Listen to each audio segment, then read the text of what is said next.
The $10,000 cash rule just changed again. What banks aren't telling you today. We begin with a development that financial regulators, banking insiders, and everyday Americans had feared, dismissed, and quietly prepared for. A change that unfolded not over years of legislative debate, but in a matter of weeks. Weeks that rewrote the rules on how you can spend your own money. Weeks that put millions of ordinary Americans under a microscope they never asked to stand beneath. Weeks that turned something as simple as withdrawing cash into a potential federal event. What the Treasury Department and the IRS did recently crossed a line that banking advocates had hoped would hold, and when that line broke, financial watchdogs did not hesitate. They responded with urgency, with alarm, and with a warning that every American with a bank account needs to hear right now. For years now, there had been signals. Not official press releases, not formal congressional testimony, just signals. That federal agencies were preparing something unprecedented in scope. The IRS has been aggressive, yes, but they have been methodical in their aggression. Their moves have followed a certain rhythm, a pattern, almost a predictable script. But what set off alarm bells in Washington's financial watchdog community this past quarter was that the pattern went silent. Banking compliance officers who monitor federal regulatory activity know the indicators. The quiet rewriting of internal guidance documents, the sudden reassignment of IRS financial crimes units, the expansion of FinCEN reporting infrastructure, the sudden disappearance of public comment periods on new rules. All of that went quiet.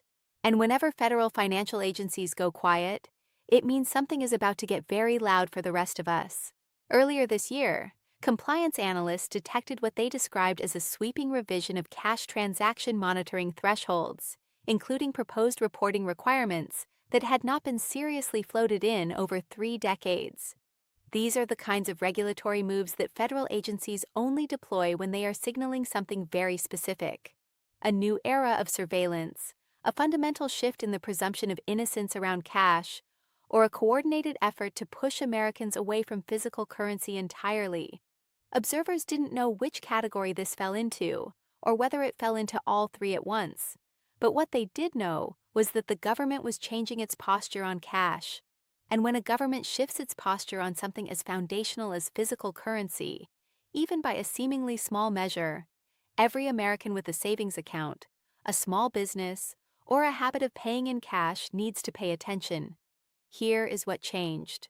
The historic $10,000 cash reporting rule, the Bank Secrecy Act threshold that has been in place since 1970, is now being applied in ways far beyond its original intent. Banks are not just reporting transactions over $10,000 anymore. They are flagging, tracking, and in some cases freezing accounts for transactions that never come close to that number. And the government wants to go further. The warnings issued by financial liberty advocates tonight are not routine. They are not symbolic. They are not political theater. They are urgent. Expert after expert, in briefing after briefing, has described the federal government's latest moves around cash as overreaching, unprecedented in peacetime America, and perhaps most importantly, deliberately designed to make cash transactions feel suspicious by default.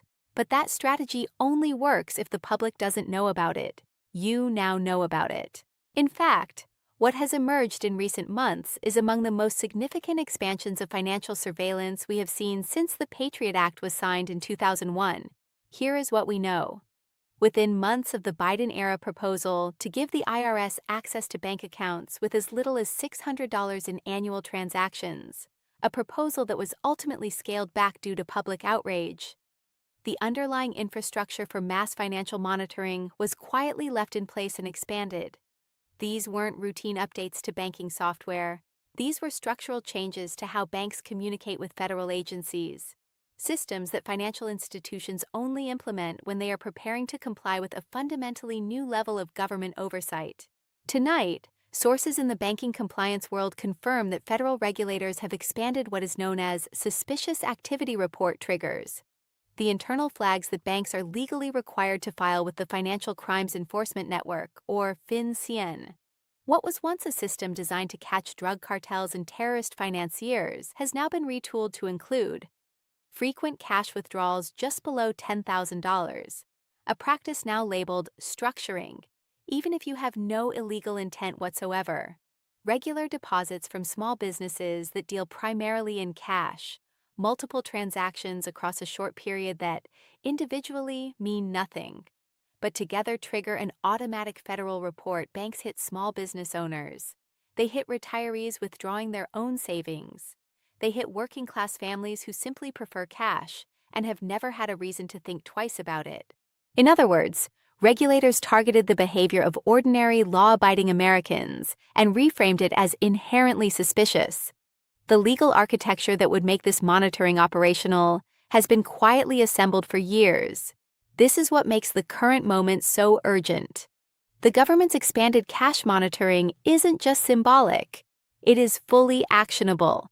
It represents the kind of apparatus that can freeze your account, trigger an audit, or flag you for federal investigation if left unchecked and unchallenged. And financial freedom advocates, understanding that fully, have responded. Not recklessly, not impulsively, but strategically. They didn't simply complain. They didn't write op-eds and move on. They documented what is happening, and they are bringing it to you directly. And here is where the story becomes even more alarming. Legal analysts now believe that the government's latest moves around cash reporting were specifically designed to test the financial awareness of the American public after years of distraction. The government wanted to see whether Americans would simply accept these changes without pushback. But instead, the opposite began to happen. Advocacy organizations, independent journalists, and informed citizens began pushing back in ways that were so organized, so legally grounded, that even congressional offices took notice. You do not get Congress's attention on a banking regulation story easily, but the scale of public concern around financial surveillance did exactly that. Financial attorneys speaking with independent media under the condition of anonymity described the IRS's expansion strategy as regulatory creep, a way to gradually normalize surveillance until the public forgets there was ever a time when their bank didn't report their behavior to the federal government. But informed Americans prove today that they remain both aware and resistant. Their legal challenges and public pressure campaigns were not only well organized, they were precise enough that multiple pieces of the most aggressive proposals were shelved or watered down before becoming law. That matters because it shows something important. An informed public is still the most powerful check on government overreach. It shows that American citizens are not passive subjects of their financial system. They are participants with rights, and those rights are worth defending. As reports continued coming in throughout the past several months, we learned more about the true scale of this surveillance expansion. The IRS Criminal Investigation Division dramatically expanded its partnerships with commercial banks, forcing institutions to upgrade their internal reporting systems to accommodate real-time transaction data sharing. FinCEN targeted cryptocurrency platforms that had been growing rapidly in the last 2 years, bringing digital assets under the same surveillance umbrella as traditional cash. The Treasury Department, operating through quiet administrative guidance rather than legislation, reportedly updated the tools used by banks to automatically identify and report customer behavior patterns. This wasn't just a tweak to an old rule. This wasn't just regulatory housekeeping. This was a fundamental expansion of the government's visibility into your private financial life. This was the institutionalization of financial suspicion. And financial suspicion, once embedded into banking infrastructure, is the one thing that the American tradition of economic privacy has struggled to withstand. For every legal challenge that has pushed back this agenda, the government has responded with something that quietly circumvents the challenge, repackages the surveillance under a new name, and tries again. Remember, when the Bank Secrecy Act was first passed in 1970, the government promised it would only apply to large, clearly suspicious transactions. They promised it would target criminals, not citizens. They promised the $10,000 threshold would remain a meaningful line, not a starting point for something far larger.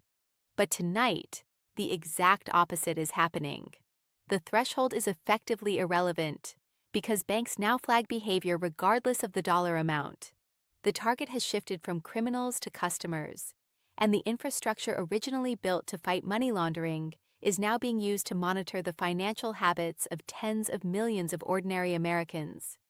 What makes this moment so consequential and so urgent is that the government's latest moves on cash reporting happened at a time when public trust in financial institutions is already under historic pressure. Small business owners want to be able to accept and deposit cash without being treated as suspects. Retirees want to withdraw their own money without triggering a federal report.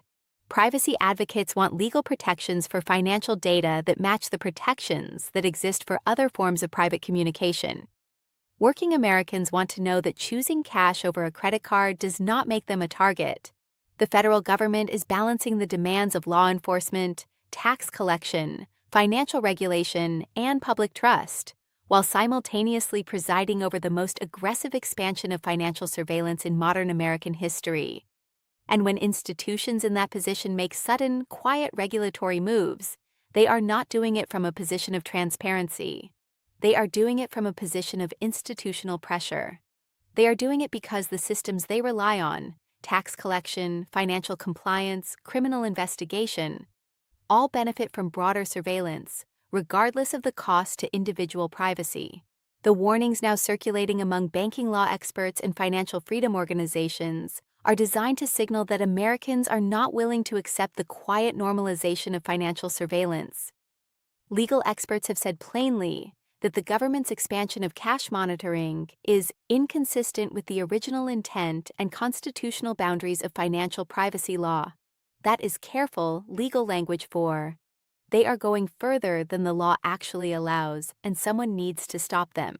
You do not usually hear that tone from banking law attorneys unless something serious is at stake. And something very serious is at stake: your ability to use your own money in whatever legal form you choose without being treated as a suspect. Meanwhile, financial attorneys and banking advocates have addressed the public in clear, direct terms that cut through the bureaucratic noise. They have said, if you make regular cash deposits or withdrawals under $10,000, you can still be reported to the federal government. They have said, your bank is not required to tell you when it files a suspicious activity report on your account. And they have said, the government is building a financial surveillance infrastructure that will outlast any single administration. And dismantling it will require sustained, informed public opposition. These are not rhetorical flourishes. These are statements from people who understand the legal architecture of what is being built and want Americans to understand it before it becomes permanent. Here is what makes the situation even more concerning. The cash reporting expansion was not an isolated move.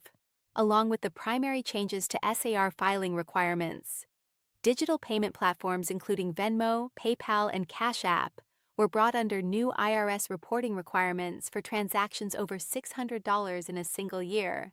Cryptocurrency exchanges were required to report customer transaction data to the IRS with a comprehensiveness that rivals traditional bank reporting. The Treasury increased financial monitoring targeting small business accounts with high volumes of small-dollar cash transactions. All of this happened within the same 2-year legislative and regulatory period. When the government moves multiple surveillance pieces at once across cash, digital payments, and crypto, it means something larger is underway. A comprehensive effort to make anonymous financial transactions a thing of the past. Legal and financial analysts are now considering several possibilities about where this is heading. One is that the government is preparing a future proposal to lower the $10,000 reporting threshold significantly, perhaps to as low as $5,000 or even $3,000. Another is that the government is attempting to build the legal and technical groundwork for real-time financial monitoring, a system in which every significant transaction is visible to federal agencies without requiring a specific investigation. A third possibility, the one worrying civil liberties advocates the most, is that the government is attempting to make cash itself socially and financially inconvenient, pushing Americans toward fully traceable digital transactions and eliminating the practical possibility of financial privacy entirely. But today, informed Americans are taking cards off the table. They are not ignoring the warning signs. They are not waiting for mainstream coverage. They are not assuming someone else will fight this battle for them. They are learning the rules, challenging the overreach and demanding accountability. What we are watching now is a test of financial freedom in America. The government wants to see how much surveillance Americans will accept before they push back. Informed citizens want to show that the answer is not this much. Legal advocates want to prevent the permanent embedding of mass financial monitoring into everyday banking infrastructure. And the broader public wants to prevent the day when spending your own money in cash becomes a de facto act of suspicion. Tonight, we have heard from compliance attorneys and banking policy analysts who are now closely monitoring the next phase of FinCEN and IRS rulemaking. They say the pressure from public awareness campaigns has already caused regulators to delay several of the most aggressive proposals. They say bipartisan concern in Congress about the scope of financial surveillance has created an opening for meaningful legislative limits on how broadly the Bank Secrecy Act can be applied. And they say the government's decision to push multiple financial surveillance expansions simultaneously is likely part of a broader strategy intended to ensure that at least some of the infrastructure gets permanently established before serious opposition can organize. But the American public is not backing down. In fact, financial privacy advocacy is growing in legal circles, in independent media, and among everyday Americans who are only now learning how little privacy they have in their own bank accounts. Their response, organized, legal, and relentless, has sent a message to regulators that the public is watching, and it has sent a message to Congress that this issue has real political stakes. As the months ahead unfold, we expect more details to emerge about exactly how far federal agencies intend to take this surveillance expansion. But what we know right now is that public awareness is timely, necessary, and effective. It slows the process of regulatory creep. It creates accountability for agencies that prefer to operate in quiet. And it reminds elected officials that financial privacy is not a fringe issue. It is something millions of Americans care about deeply and personally. What happens next will depend on what the government does in the next legislative session. If they pull back and submit genuine reforms to the public comment process, this moment will be remembered as a turning point where civic awareness actually worked.